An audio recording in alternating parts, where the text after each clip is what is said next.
Thank you, Mr. Speaker. The last nail is being driven into the coffin of the American Republic, yet Congress remains in total denial as our liberties are rapidly fading before our eyes. The process is propelled by unwarranted fear and ignorance as to the true meaning of liberty. It is driven by economic myths, fallacies, and irrational good intentions.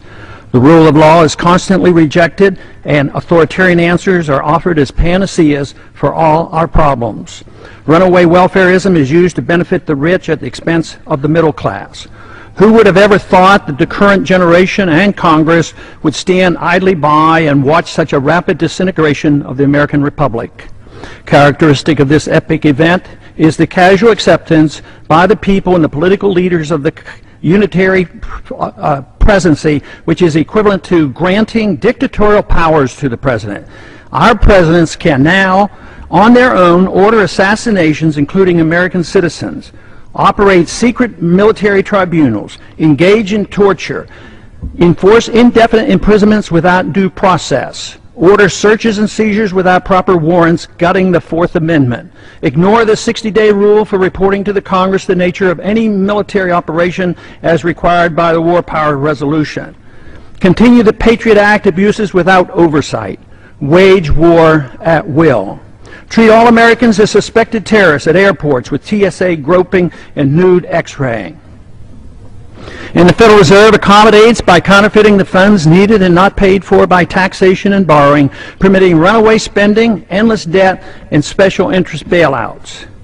And all of this is not enough. The abuses and usurpations of the war power are soon to be codified in the National Defense Authorization Act, now rapidly moving its way through Congress. Instead of repealing the 2001 authorization for the use of military force, as we should, now that bin Laden is dead and gone, Congress is planning to massively increase the war power of the president. Though an opportunity presents itself to end the wars in Iraq, Afghanistan, and Pakistan, Congress, with bipartisan support, obsesses on how to expand the unconstitutional war power of the president he already holds. The current proposal would allow a president to pursue war anytime, any place, for any reason, without congressional approval. Many believe this would even permit military activity against American suspects here at home. The proposed authority does not reference the 9/11 attacks. It would be expanded to include the Taliban and associated forces, a dangerously vague and expansive definition of our potential enemies. There is no denial that the changes in Section 1034 totally eliminates the hard-fought-for restraint on presidential authority to go to war without congressional approval achieved at the Constitutional Convention. Congress's war authority has been severely undermined since World War II, beginning with the advent of the Korean War, which was fought solely under a UN resolution. Even today, we're waging war in Libya without even consulting with the Congress, similar to how we went to war in Bosnia in the 1990s under President Clinton. The three major reasons for our constitutional conventions were to guarantee free trade and travel among the states, make gold and silver legal tender, and abolish paper money, and strictly limit the executive branch's authority to pursue war without congressional approval. But today, Federal Reserve notes are legal tender, gold and silver are illegal. The Interstate Commerce Clause is used to regulate all commerce at the expense of the free trade among the states.